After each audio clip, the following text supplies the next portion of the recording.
अगर जीव भजन करे उसका कल्याण निश्चित है।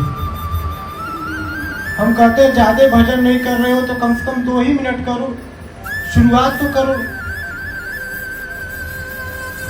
90% आप पूरा काम कर रहे हो, 10% आप भजन कर रहे हो, तो धीरे धीरे वही भजन आपके 90% जो आपका बुरा कार्य हो भी खत्म हो जाएगा। पूरा करकट कितनों बजा हो, उसमें थोड़ा सा अग्नि का चिंगारी लग जाए तो सुलगते सुलगते एक दिन भयानक रूप से आग लग जाएगी, उसमें पूरा बढ़ के भस्म हो जाएगा, राख हो जाएगा। हो जाएगा नहीं हो जाएगा? बस चिंगारी थोड़ा सा अग्नि का लगा उस पूरे करकट में और धीरे धीरे सब जल गया। ऐसे ही आपके अंदर जो विकार रूपी कूड़ा है, जब अग्नि रूपी सत्संग अंदर जाएगी तो धीरे धीरे आपके अंदर जो विकार रूपी कूड़ा उसको धीरे धीरे नष्ट कर देगा, खत्म कर देगा, जला के राख कर देगा। इसीलिए भजन जरूरी है। अगर भजन नहीं किए तो मानव अपने जीवन को दुर्गति की तरफ ले जाता है। उसको जीवन का मूल महत्व नहीं पता कि जीवन का मूल उद्देश्य क्या है। जब तक आप अपने जीवन के मूल उद्देश्य को नहीं जानोगे तब तक आप इस मृत्यु लोक में भटकते रहोगे। भटकते भटकते एक ऐसा समय आएगा कि आपका प्राण भी चला जाएगा, अंत समय आ जाएगा शरीर का। लेकिन आप अपने उद्देश्य को नहीं जान पाए, उसी माया में पड़े रहे जिसका कोई मोल नहीं। अगर कोई खजाना रखा है तो परमात्मा के नाम में रखा है। जब तक उस खजाना में हाथ नहीं डालोगे तब तक आप कहीं भी संसार में आप खजाना जुटाते रहोगे, इससे खजाना आपको धोखा दे देने वाला है। राम नाम के हीरा मोती जुटाओ, जब तक ये हीरा मोती नहीं है आपके पास उपलब्ध होगा तब तक संसार के हीरा मोती कितनों जुटा लोगे लेकिन इसमें आपको सुख और शांति नहीं मिलेगी। इसलिए भगवान का नाम लिया जाता है कि हमारा जीवन सुख शांति से व्यतीत हो, जीवन सुखी रहे आपका। इसलिए हमारे ऋषि मुनियों ने बराबर लोगों को चेताने का कार्य किया है, जगाने का कार्य किया है कि भगवान की तरफ झुकाव करो, अपने मूल स्वरूप को पहचानो। आप है कौन? आप इतना तक जानते हो कि हमारे माता पिता ने हमारा नाम रख दिया, हमारा वही पहचान है। हमारे रिश्तेदार हमको जानते हैं, यही मेरा पहचान है। आपका वह पहचान नहीं है। आपका इसके पहले पहचान बन चुका है वह परमात्मा से।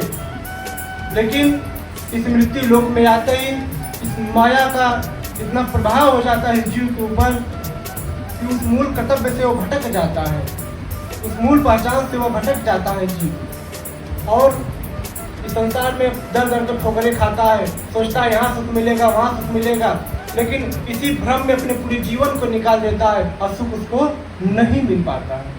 सच्चाई है, सुख तो हमारे प्रभु के चरणों में ही है। अब इसको स्वीकारो ना स्वीकारे वो आपका काम है।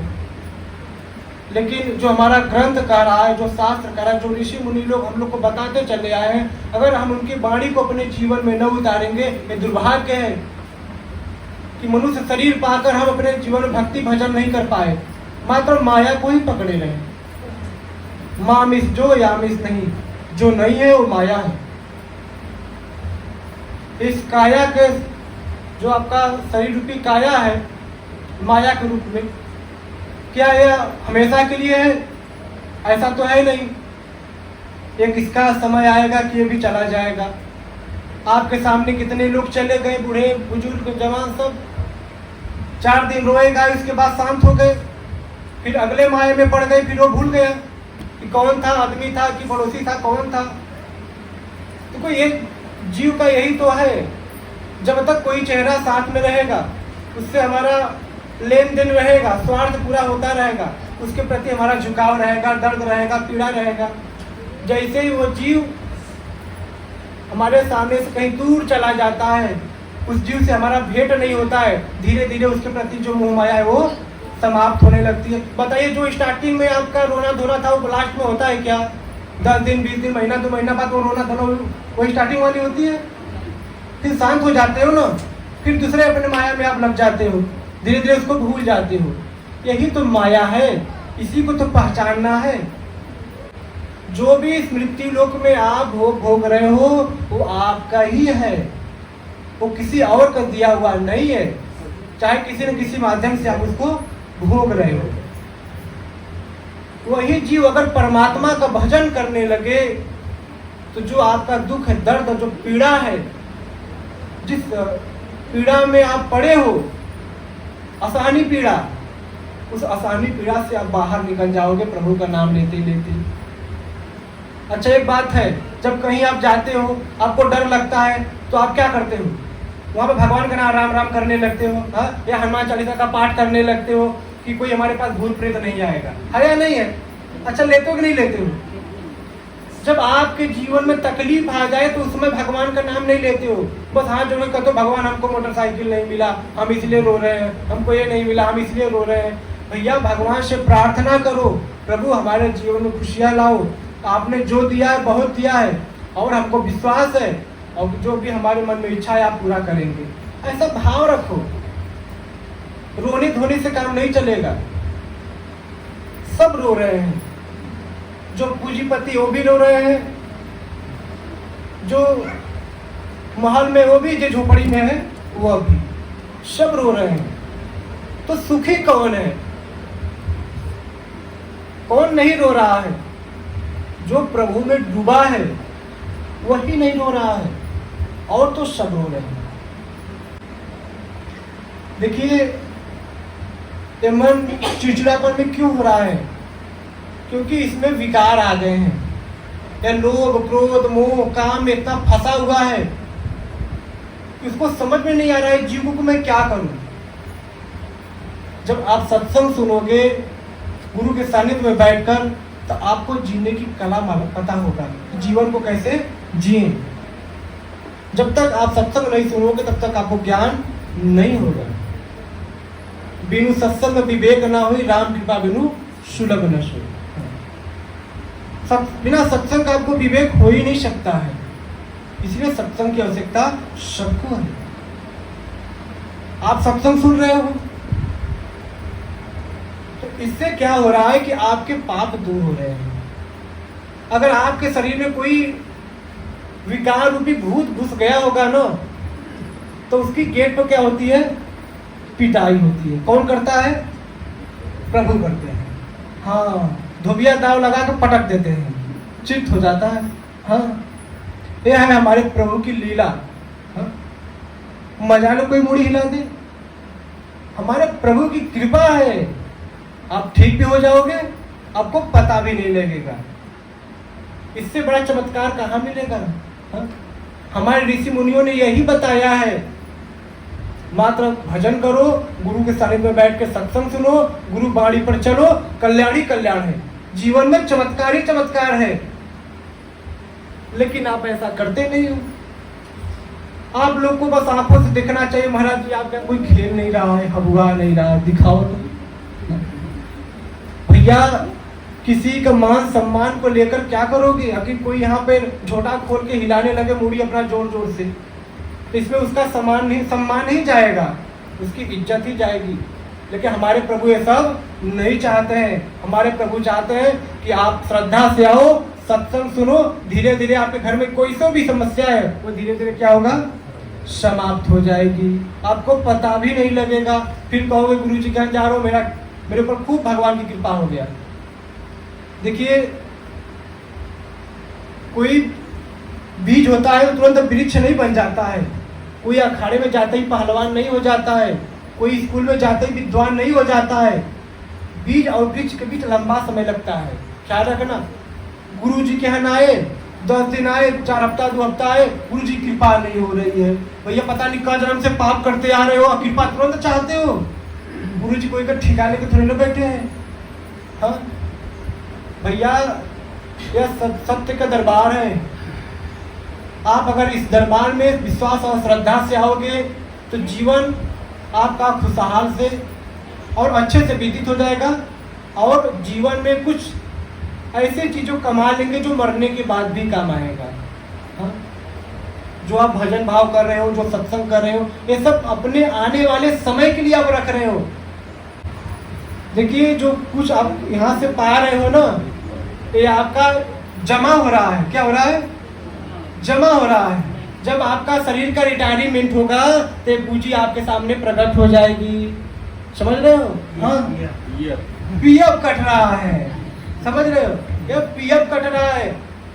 सत्संग सुन रहे हो ना, ये कट रहा, अभी आपको पता नहीं लग रहा है, लेकिन ये जमा हो रहा है। जब आपका शरीर क्या होगा? मृत हो जाएगी, शांत हो जाएगी, तो जो आपका पीएफ है वह आपके सामने आएगा और आपके उसी पूंजी के अनुसार आपको शरीर मिलेगा, परिवार मिलेगा, सुख दुख उसी हिसाब से आपको मिलेगा। समझ रहे हो? हाँ, तो अपने आने वाले जीवन के लिए पीएफ कटवाना चाहते हो कि नहीं? है कि नहीं? लोग कहते हैं कि प्रवृत्ति में कुछ रखे रहेंगे तो काम आएगा। तो भैया आने वाले शरीर के लिए कुछ भजन भाव करके इकट्ठा कर लो, ताकि वही काम आएगा। ये समाज, ये बाल बच्चे तो आपके जमीन जट्ठा के लिए आपस में ही लड़ेंगे और आपको खूब के चले आएंगे, फिर भूल जाएंगे, फिर आपके संपत्ति को याद करेंगे, फिर कहेंगे कि मेरा है। क्या कहेंगे? अच्छा, कोई अपने दादा को याद करता है क्या? हमारा दादाजी का है। सब लोग कहते हैं कि हमारी जमीन है, हमारा घर है कि नहीं? बस लोग भूलते चले जाते हैं कि हमारे दादा का परदादा कैसी क्या बनाया हुआ है। सब कहते हैं कि हमारे है।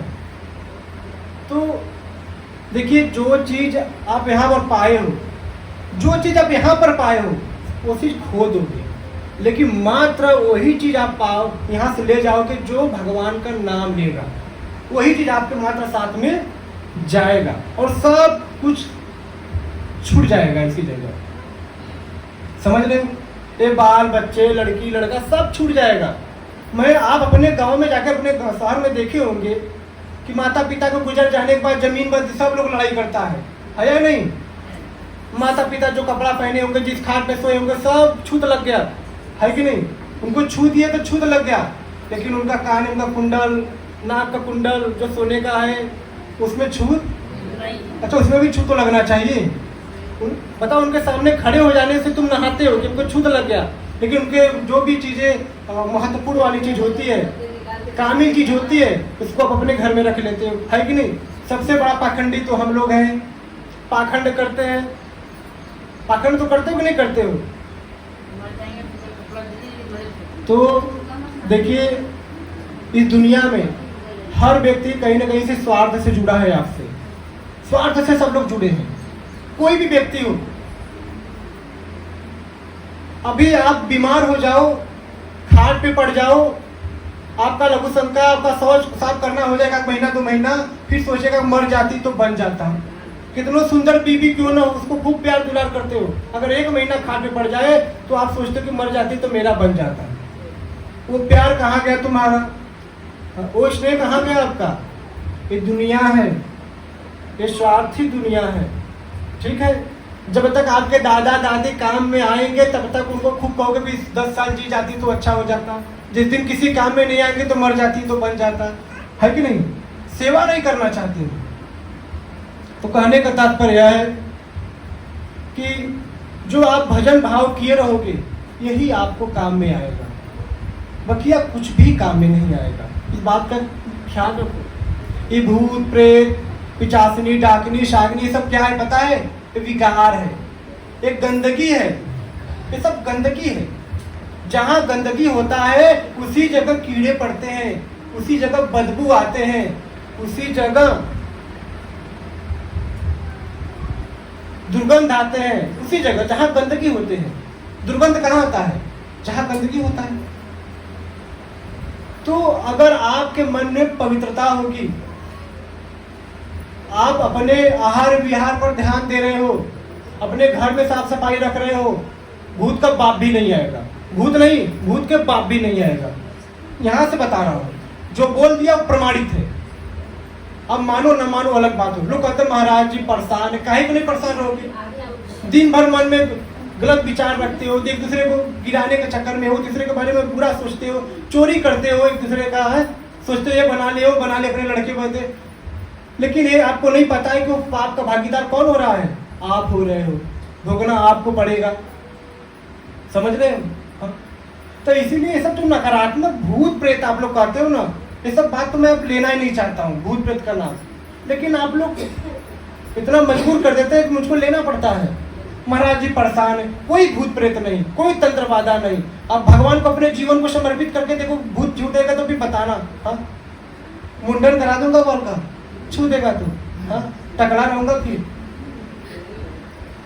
मैं देखो इतनी बड़ी बात ऐसे नहीं कह रहा हूँ, एक संत ऊंची बात, कोई बहुत बड़ी बात कह रहा है तो कोई कारण होगा, कोई वजह होगा, उसके पीछे राज होगी, सच्चाई है इसमें। अगर आप पवित्र मन में रखे रहोगे, पवित्रता, और भगवान के नाम का जप कर रहे हो, अपने आहार विहार पर ध्यान दिए हो, अपने विचार पर ध्यान दिए हो, तो मजा न कोई आपके शरीर में, कोई कितनों भी लोग कहते हैं महाराज वो वजह हमको कर दिया, हमको काहे न करते, हमको काहे न करते, इतने लोग बैठे हो। मैं भी तो कोई देखो कंठी माला नहीं, देखो कुछ नहीं पहना हूँ, देखो मात्र कोई चीज पहना हूँ तो जो सांस चल रही है ना, इसमें राम नाम का जप चल रही है बस, और कोई माला नहीं चल रही है। अंदर चल रही है ना, ये कब खत्म होगा? जब ये शरीर मरेगा, मृत होगा, तभी वो माला का जो जप है तभी वो खत्म होगा। आप कहते हो कि महाराज जब इससे परेशान है, कहते हो कोई गरा से परेशान है, कोई का शनिचर से परेशान है, कोई का 7:30 से परेशान है, कोई कहे मंगल से परेशान है। कुछ नहीं होता है सब चीजें, अंगल मंगल सब समाप्त, स्वाहा। जब भगवान का नाम लोगे तो उसमें क्या होगा? स्वाहा। हाँ, अग्नि में जल के क्या होगा? भस्म हो जाएगा। लेकिन आप उतना विश्वास आपको नहीं है, आपका मन सिर्फ वैसी में डूबा हुआ है कि भूत होता है, भूत होता है। कोई भूत प्रेत नहीं होता है। भूत हमारा मन है, भूत हमारा विचार है, भूत हमारा कर्म है, वही आपको डिस्टर्ब कर रहा है, वही आपको परेशान कर रहा है। इस बात का विशेष ध्यान रखो।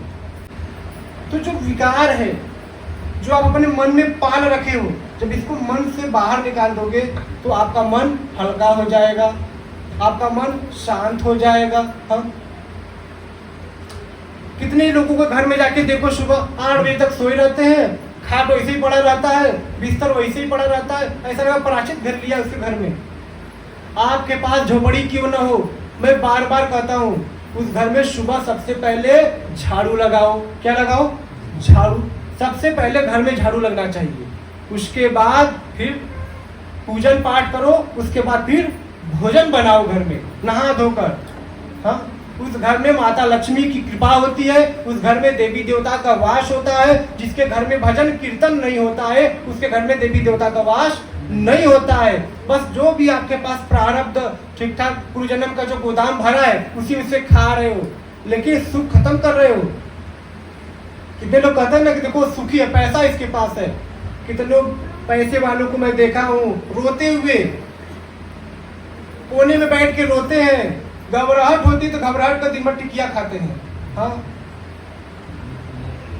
तो भैया हम तो यही कहेंगे आप सभी से कि आप भजन करिए, भजन में ही शांति है, भजन से ही मुक्ति है, और भजन से ही आप अमीर और गरीब बनते हैं। जब पुण्य आपके पास रहेगा तब पुण्य के हिसाब से आप आगे बढ़ोगे। इस बात का ध्यान रखो। कितने लोग कहते हैं ना महाराज मैं आपके यहाँ से 2 साल आ रहा हूँ, मेरा काम अभी क्यों नहीं बना? देखिए, हो सकता है कि आपका पीछे का प्रारब्ध ढेर खराब हो, अभी वो पूरा भर रहे हो। जिस दिन वो भर लोगे उस दिन आपका काम आगे बढ़ने लगेगा। बाल्टी जब भर जाती तो पानी छलकता है बाहर, है कि नहीं? जब आपकी प्रारब्ध सही हो जाएगा, जो बुरे कर्मों का चुकता हो जाएगा, फिर आपकी जो कार्य है वो आगे प्रगति की तरफ जाने लगेगा। बात समझ में आ रही है? इसलिए घर में क्या करो? भजन। हाँ, घर में जरूर भजन करो। कितने लोगों को मैं घर में देखा हूँ कि लोग चप्पल बाहर से पहन के आएंगे, सीधे घर में घुस जाएंगे, एकदम अंदर घुस जाएंगे, जैसे उनके चप्पल में हीरा मोती जड़ा हो, कोई चुरा लेगा।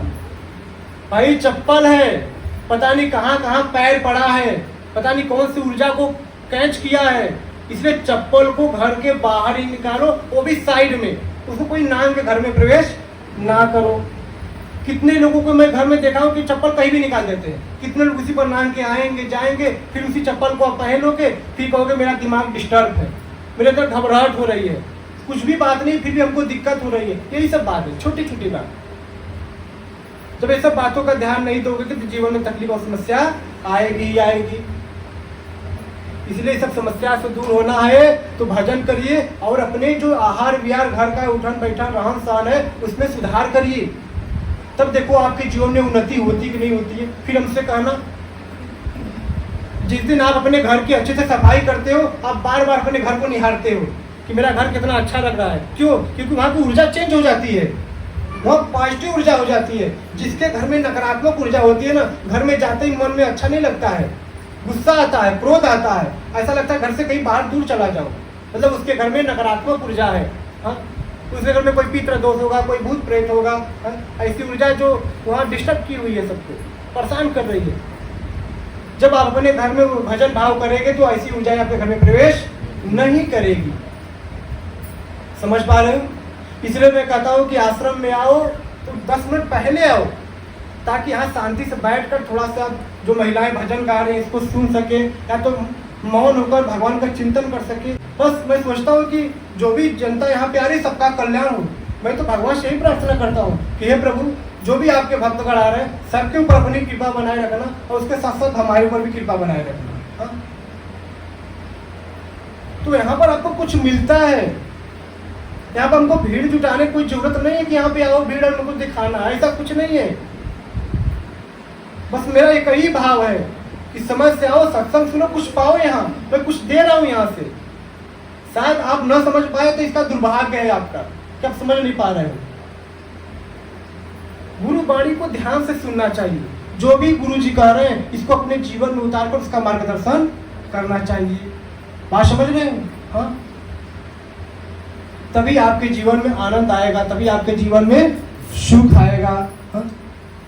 सुखी रहना चाहते हो ना, तो भजन करो, तब सुख आएगा। भजन नहीं करोगे तो सुख नहीं आएगा। देखिए, यह जीव दुर्गति की तरफ क्यों जा रहा है? क्योंकि उसका संगत जो है ना, गलत विचारों में फंसता चला जा रहा है। गलत चीजें अक्सर जीव को अच्छा लगता है। अगर कोई बुराई करने वाला मिल जाए आपको, तो उसकी बुराई वाली बात सुनने में आपको बहुत अच्छा लगेगी। घंटों घंटों बीत जाएगा, फिर भी आपके पास समय कम होगा। अभी मैं सत्संग सुना रहे हो, आप कड़ियाने लगोगे, कमर सीधा उल्टा करने लगोगे। हाँ, आपके पैरों में दर्द होने लगेगा। अभी कोई आपके मन का मिल जाए, खूब आपके पड़ोसी का बुराई करे, तो आप बहुत ध्यान से उसकी बातों को सुन रहे हैं। देखिए, कूड़ा करकट मन में जुटाने के लिए आप तैयार हो, लेकिन उसको मैं निकालने का प्रयास कर रहा हूँ तो आप भाग रहे हो। ये जीव का दुर्भाग्य ही है ना, है या नहीं है? क्योंकि आपको मानसिकता हो गई ऐसे लतों में आप बच गए हो कि नहीं, अब इसकी बातें हमको अच्छी लग रही है, अच्छी तो लग रही है, लेकिन आपके जीवन को बर्बाद कर रहा है। आप मेहनत तो बहुत करते हो, लेकिन उस बुराइयों की वजह से आपका काम पीछे हो रहा है, आप अपने काम में सफलता नहीं पा रहे। इसी के कारण जिस दिन आप किसी का बुराई सुनना बंद कर दोगे, जिस दिन किसी का ऊंच नीच कहना सुनना बंद कर दोगे, सिर्फ अपने काम पे ध्यान दोगे और भगवान के ऊपर जीव अपने सब कुछ छोड़ के अपने काम में ध्यान करते हुए आगे बढ़ोगे, आपके हर काम में आपको सफलता मिलेगी। मैं बार बार कहता हूँ, अगर किसी के सामने रोना है, अपना तकलीफ किसी को कहना है, भगवान के सामने बैठकर हाथ जोड़ के जितना रोना है उनके सामने रो लेना, जितना कहना है उनके सामने कह देना। शायद आपकी समस्या अपने समस्या से बाहर निकल जाए। अगर इस समाज के सामने अगर रोगे तो आपका मजाक ही बनेगा, मजाक के अलावा कुछ बनने वाला नहीं है। आपके अंदर भाव था, आप अपनी बातें किसी को सिखा दिए, लेकिन वो किसी और से कहेगा, किसी और से कहेगा, और आपकी बातें को मजाक बन जाएगा। इसलिए अगर कोई आपका कल्याण कर सकता है तो वह भगवान है, ख्याल रखना। अगर आपकी समस्या को कोई दूर कर सकता है वह परमात्मा है, वह और कोई आपका समस्या को दूर नहीं कर सकता है। जब तक वो परमात्मा नहीं चाहेगा तब तक कोई लाभ हानि आपके जीवन में नहीं हो सकता। हाँ, लाभ होगा तो वो चाहेगा तभी होगा। हाँ, इसलिए उसको पकड़ो, मेन लोग को पकड़ो, तो आपका काम बन जाएगा। बात समझ रहे हैं? इसलिए भगवान का भजन करोगे, भगवान का चिंतन करोगे तो भगवान सदैव आपके ऊपर कृपा बनाएंगे, आपके जीवन को अच्छे से निर्वाहन करेंगे। हाँ, कितनों दुख तकलीफ में रहोगे, भगवान आपके साथ सदैव खड़े रहेंगे। एक बार निर्भर होकर उनके ऊपर देखो। जैसे एक पत्नी होती है ना, तो उसको किसी लड़की का शादी उसके किसी लड़के के साथ हो जाता है, तो उस लड़की के अंदर यही विचार हो जाता है कि मेरा सब कुछ यही है। उसी मानसिकता से वो जीना स्टार्ट कर देती है कि नहीं? अपना दुख सुख सब कुछ उसको कहना स्टार्ट कर देती है, लड़ना झगड़ना जो भी होता है उसी से करती है या नहीं है? अगर इतना विश्वास, इतना प्रेम अगर हम भगवान पे निर्भर होकर करें, जो हमारे अंदर विराजमान है, वो पतित हमसे दूर हो सकता है, लेकिन वो भगवान हमसे दूर कभी नहीं हो सकता है। उस भगवान से अगर हम इतनी बातें करना सुना करें, लेकिन उनके अनुकूल चले, उनके अनुकूल, अगर उनके विपरीत चल रहे हो, बस ढोंग कर रहे हो भगवान के नाम पर पूजा पाठ दिन पर, लेकिन उनके विपरीत चल रहे हो, कुल काम विपरीत, तो एक भी भगवान आपका सुनने वाले नहीं है। आप बचते चले जाओगे, आपका मन अशांति होता चला जाएगा और आप हमेशा गलत संगत में बैठना चालू कर दोगे, अपनी बस बात मनवाने के लिए, देखो मेरे साथ गलत हो रहा है, लेकिन आपका कल्याण कोई नहीं कर सकता है भगवान के अलावा। समझ रहे हो? इसीलिए भगवान का चिंतन करो और हर घर में, अपने अपने घर में, घर के मेन द्वारी में सब लोग दीपक जलाना। जलाते हो कि नहीं जलाते हो? अगर मंगलवार, शनिवार, रविवार नहीं जला पा रहे हो तो सप्ताह में एक दिन जला देना, वो भी मंगलवार के दिन या रविवार के दिन। समझ रहे हो? अगर रोज जल रहा है तो रोज जलाओ, घर के मेन चौखट पर। कहाँ? मेन चौखट पर, न रात हो न दिन हो, गौधूली बेला में। कौन सा बेला हो? गौधूली बेला के समय हाथ मुंह धोकर शरीर की पवित्रता के साथ घर के मेन दरवाजा पर क्या लगाना चाहिए? दीपक लगाना चाहिए। दीपक का मतलब नहीं कि आप चप्पल रखे हो बगल में, चप्पल दूर रखना, शरीर की शुद्धि के साथ दीपक लगाना, तब उसमें आपके घर में माता लक्ष्मी का वास होता है। मैंने ग्रंथों में पढ़ा इस चीज को, मैंने कई बार आप लोगों को कह दिया हूँ। समझ रहे हो? आनंद आएगा। ये जो सत्संग सुन रहे हो ना, इससे आपके जीवन में बहुत बदलाव होगा, बहुत बदलाव। एक बार भगवान को अपने जीवन को समर्पित करके देखो, एक बार भगवान को ही सब कुछ मान के चलो। कोई भी जीव आपके साथ दिख रहा है, हमारा ही भगवान है, उसमें भगवान को देखो। जैसी दृष्टि वैसी सृष्टि, जैसे देखने का आपका नजरिया होगा वैसे उसमें आपको दिखाई लोग देंगे। बुरा व्यक्ति हमेशा बुरे लोगों को ही खोजता है, अच्छा व्यक्ति हमेशा अच्छे लोगों को खोजता है। तो हमेशा आप अच्छे लोगों को खोजिए। बुरा व्यक्ति परख परख पर मिलेगा, लेकिन अच्छा व्यक्ति कहीं कहीं मिलेगा। देखिए, अच्छे लोग बहुत कम मिलते हैं, अच्छे लोगों को खोजना पड़ता है, लेकिन बुरे लोग तो ऑटोमेटिक आपको मिल जाते हैं। समझ रहे हो? इसलिए हमेशा अच्छे लोगों को खोजना। आज मैं इस गांव में सत्संग कर रहा हूँ, आप यहाँ पे आ रहे हो तो आपको भरपूर लाभ भी हो रहा है। हमको महसूस होता है कि हमारे भक्तों के ऊपर हमारे भगवान की कृपा हो रही है, हमको पूरा अनुभव होता है। लेकिन जिसकी श्रद्धा होगी उसके ऊपर बता रहा हूँ। लोग कहते हैं लग्गा से पानी पियाओगे तो नहीं काम चलेगा। हाँ, हमारे कहने का मतलब यह है कि आप जब श्रद्धा से समर्पण होकर और शास्त्र के अनुकूल चलोगे और भगवान का भजन करोगे तो भगवान आपके जीवन में खुशहाली और आनंद लाएंगे। आपको किसी चीज का दिक्कत नहीं होने देंगे।